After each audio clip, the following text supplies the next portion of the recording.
दोस्तों आज की इस वीडियो में समझने वाले हैं DOL स्टार्टर के बारे में बहुत अच्छे से। इसके अंदर आपको कंट्रोल वायरिंग भी समझेंगे, ये कंट्रोल वायरिंग कैसे की गई है, साथ ही साथ आपको पावर वायरिंग की डायग्राम को समझाएंगे बहुत अच्छे तरीके से। कंट्रोल वायरिंग भी बहुत अच्छे से आपको एक्सप्लेन करेंगे जो कि बहुत इंपॉर्टेंट होगा आपके लिए। दोस्तों चलिए हम एक बार आपको व्यू दिखाते हैं ये कैसे काम करता है। जैसे हम पावर ऑन किए हैं, यहाँ हमने इसका पावर लिया, MCB का पावर लिया है, तो यहाँ हमने ऑन किया तो अभी क्या हुआ है, हमारा ये स्टार्टर क्या है, ऑफ है। तो ऑफ का इंडिकेटर आपको ग्लो कर रहा है। लेकिन जैसे ही हम इस स्टार्ट बटन को हम ऑन करते हैं तो ये ऑन होता है और ऑन का इंडिकेटर ग्लो होता है, ठीक है। और इमरजेंसी अगर लगा देते हैं तब आपका कोई भी बटन काम नहीं करेगा, सब कुछ ऑफ हो गया, ठीक है।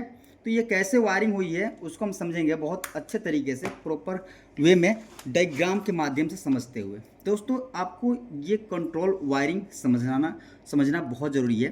तो इसको कैसे समझेंगे, तो इसको समझना बहुत आसान है। सबसे पहले आपको दिखा दूं कि ये आर फेज, मतलब कोई भी फेज हो सकता है, आर और बी में से कोई भी एक फेज लेंगे और वो फेज ले लेंगे 6 एम्पियर का। कंट्रोल आपका एक MCB होगा, उसमें देखो MCB का सिंबल ये होता है। आपको सिंबल भी याद करने की ज़रूरत है क्योंकि अधिकतर इंटरव्यू में दोस्तों यही पूछा जाता है कि क्या आप ड्यूअल स्टार्टर पे काम किए हो, तो आप ये क्या करो कि उसका कंट्रोल वायरिंग डायग्राम बनाओ और पावर वायरिंग डायग्राम भी बनाओ। तो कैसे बनाओगे आप, अगर पावर वायरिंग ऐसे बनाते हो और कंट्रोल वायरिंग डायग्राम ऐसे बनाते हो तो कोई दिक्कत नहीं आएगी, आप अच्छे से इंटरव्यू क्रैक करोगे और आप उनको समझा भी पाओगे।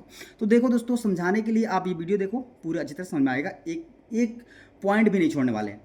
दोस्तों यहाँ पर देखो, इसके बाद 6 एम्पियर के बाद ये हमने देखो यहाँ पर दिखा चलते हैं, हमने ये पावर लिया, आर फेज हमने लिया, ठीक है। और ये फेज आपको जहाँ आपको मिलेगा ही, तो आर फेज आप लिए लोगे और आपका कंट्रोल का 6 एम्पियर का MCB है, वहाँ पर आपने इन करा दिया, ठीक है। उसके बाद ये आउट हुआ, ठीक है, ये आउट हुआ और उसके बाद हमने लिया है इमरजेंसी पुश बटन, ठीक है। तो ये इमरजेंसी पुश बटन है, उसमें आता है।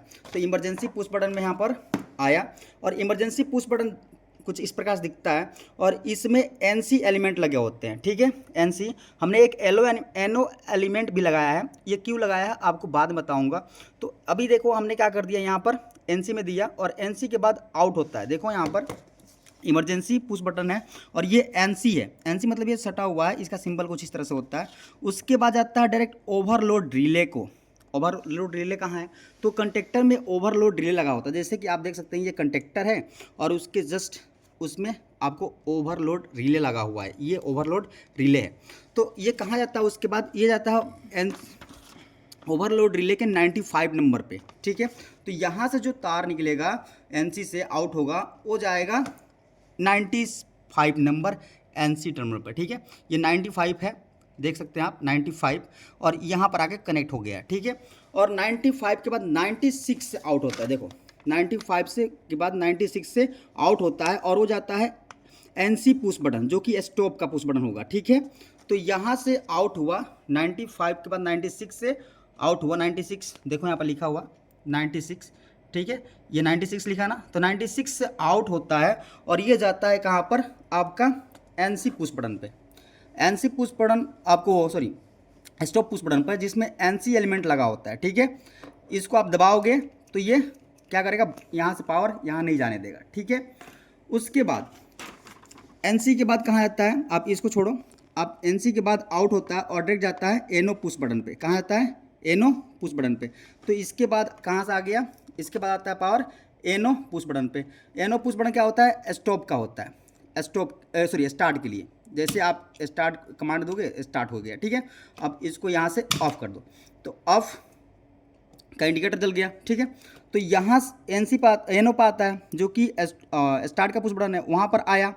उसके बाद कहाँ जाता है, तो NO के बाद डायरेक्ट A1 टर्मिनल पर चलाता है। ये कंटेक्टर का सिंबल है जो कि A1 है, ठीक है।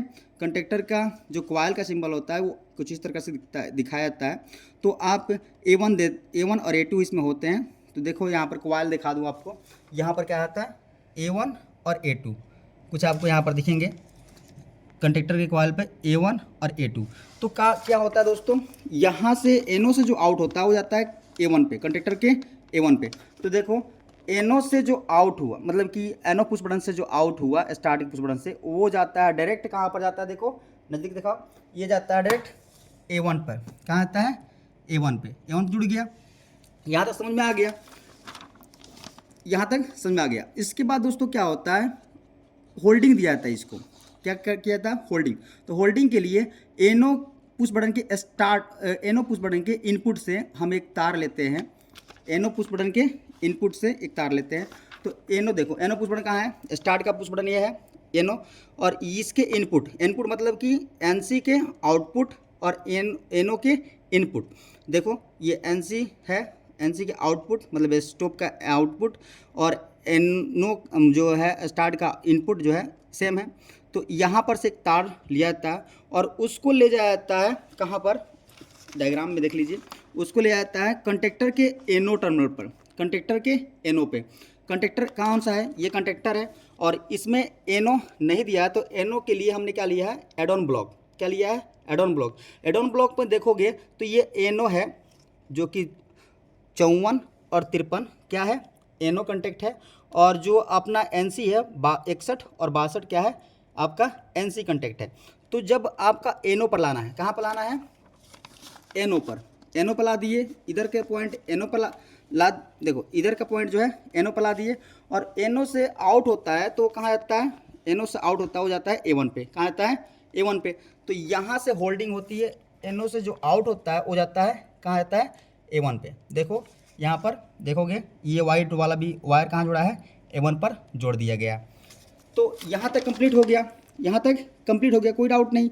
तो होल्डिंग देने के लिए आपको एनो का जो स्टार्ट का एलिमेंट होता है एनो, उसके इनपुट से एक तार लेते हैं, और A1 जो कंडक्टर का कॉइल होता है उससे एक तार लेते हैं, और वो कहाँ जोड़ते हैं, आपको कहाँ जोड़ना है, जो आपका कंडक्टर का एनो होगा उस पर जोड़ना होता है। तो एनो पर जोड़ दिए, ठीक है। तो ये होल्डिंग हो जाता है।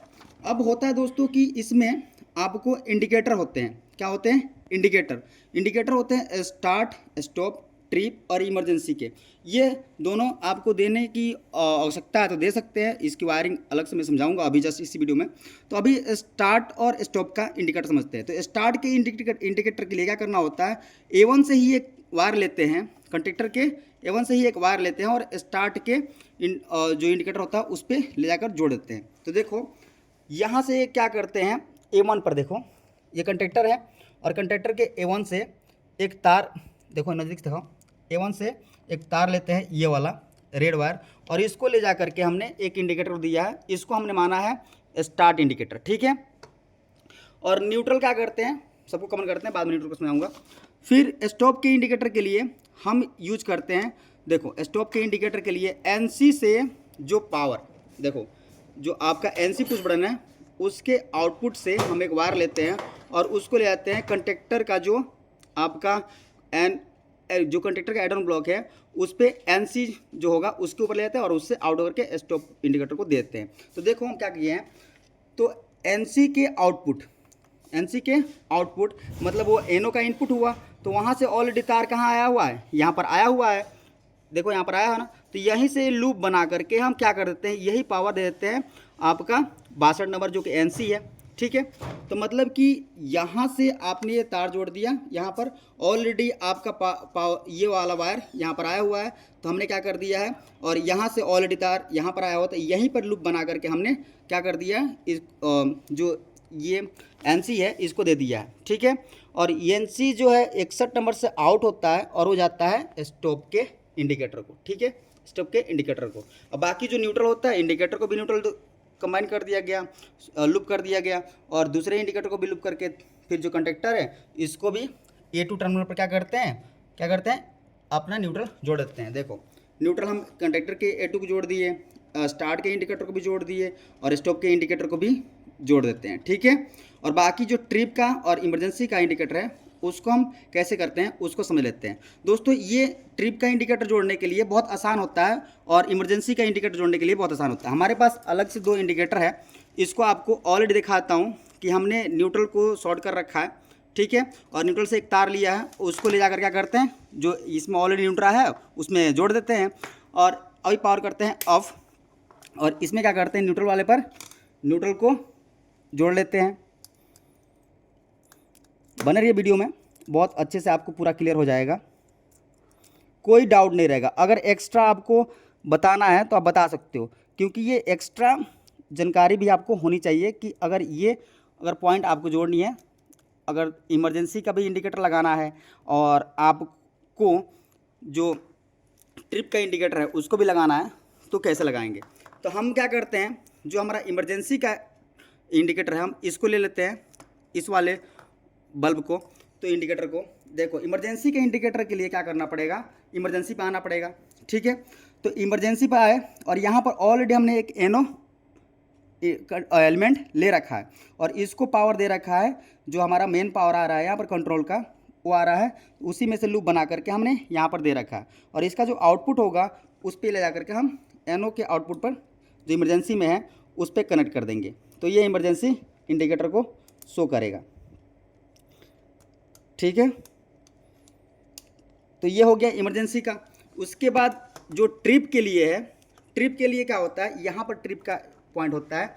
ये ट्रिप क्या करता है, ओवरलोड रिले जो है वो ट्रिप कराता है। तो ओवरलोड रिले में आप देखो 97 और 98, ठीक है, ये एनो होते हैं। जब ट्रिप होते हैं तो यहाँ का पावर यहाँ पर मिलने लगता है।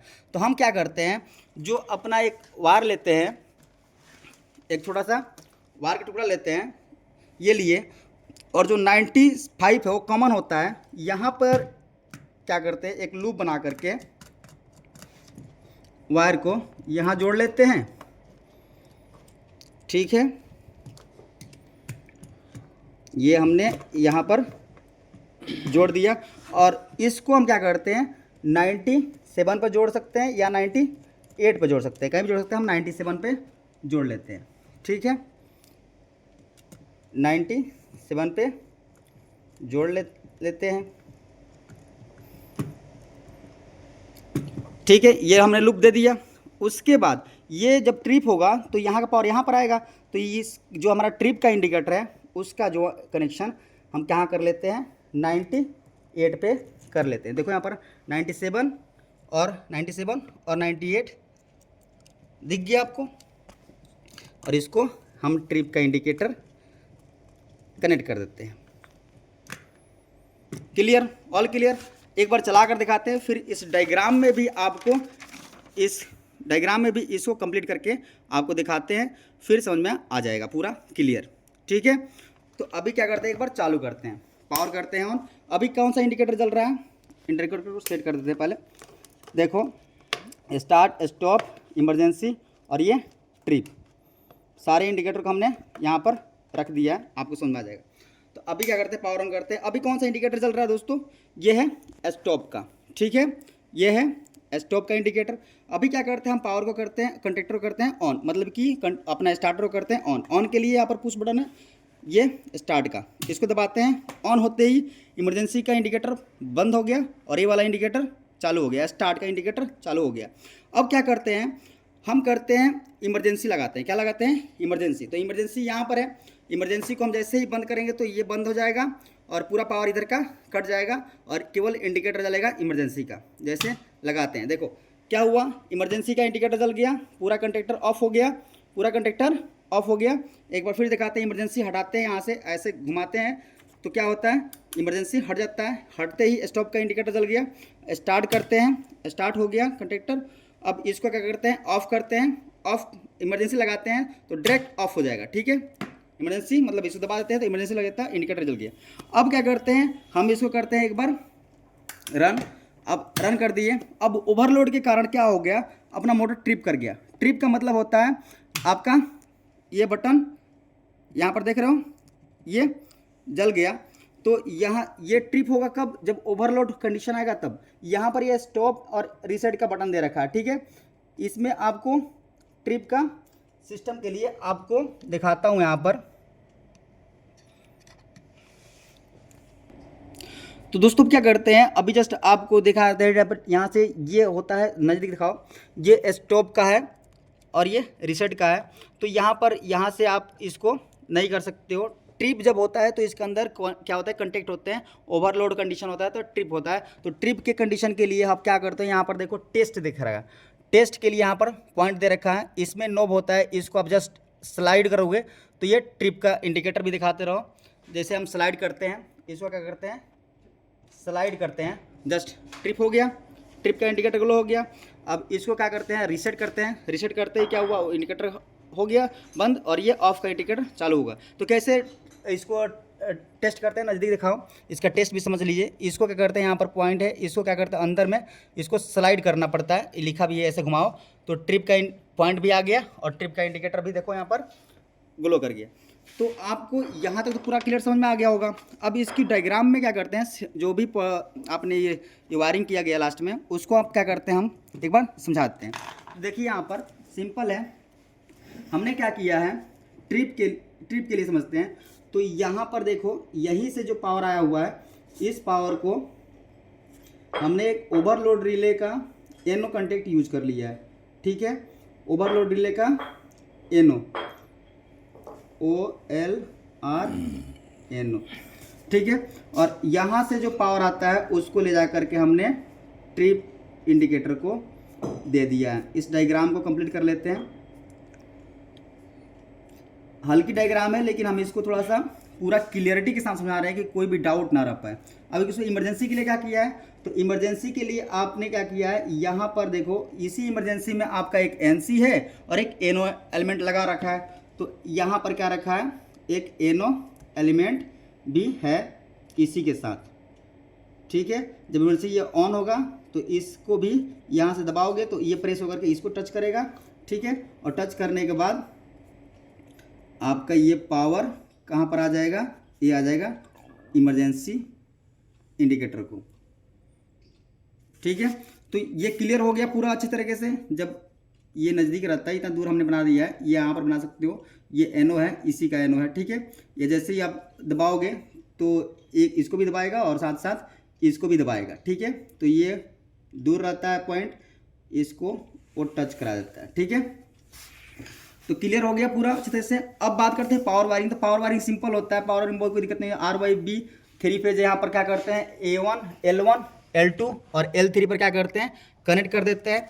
तो देखो RYB आया, RYB आता है, उसके बाद जाता है MCB में, जो 3 फेज का 3 पोल का MCB होगा उसमें जाता है, जो है वो अकॉर्डिंग टू लोड आप सेलेक्ट करते हैं। उसके बाद जाता है कंडक्टर के, जो आपके कंडक्टर पे क्या होते हैं, L1 L2 और L3 का पॉइंट होता है, देख सकते हैं L1 L2 और L3 यहाँ पर कनेक्ट होता है। उसके बाद कहाँ आता है, तो ओवरलोड से होते हुए, और देखो यहाँ पर इस कंडक्टर के बाद ओवरलोड रिले लगा हुआ है, इसमें आप 3 तार देख सकते हैं अंदर से, ये इसमें कनेक्ट हुए हैं। और उसके बाद यहाँ से आउट होता है, जिसमें लिखा भी है T1 T2 और T3, T1 T2 और T3 से आउट होता है और डायरेक्ट मोटर को चला जाता है। मोटर पे कनेक्शन कैसे होता है, अगर आउट होता है तो कमेंट करें, उसको भी मैं समझाने की कोशिश करूँगा। ये कॉयल है उसका, पूरी अच्छी तरह से पावर वायरिंग ऐसे होता है। इस तरह से आपको पावर वायरिंग बनाना होता है और इस तरीके से आपको कंट्रोल वायरिंग कंप्लीट बनाना होता है। तो ये कंप्लीट वीडियो था और उम्मीद करता हूँ कि ये पूरी जानकारी अच्छी लगी होगी आपको। और कोई भी डाउट हो तो जरूर कमेंट करें। लंबी वीडियो है लेकिन पूरी अच्छी तरह से क्लियरिटी के साथ समझाने का प्रयास किया गया है और उम्मीद करता हूँ कि वीडियो आपके लिए हेल्पफुल होगा। मिलते हैं नेक्स्ट वीडियो, तब तक take care, bye, see you, जय हिंद, जय भारत।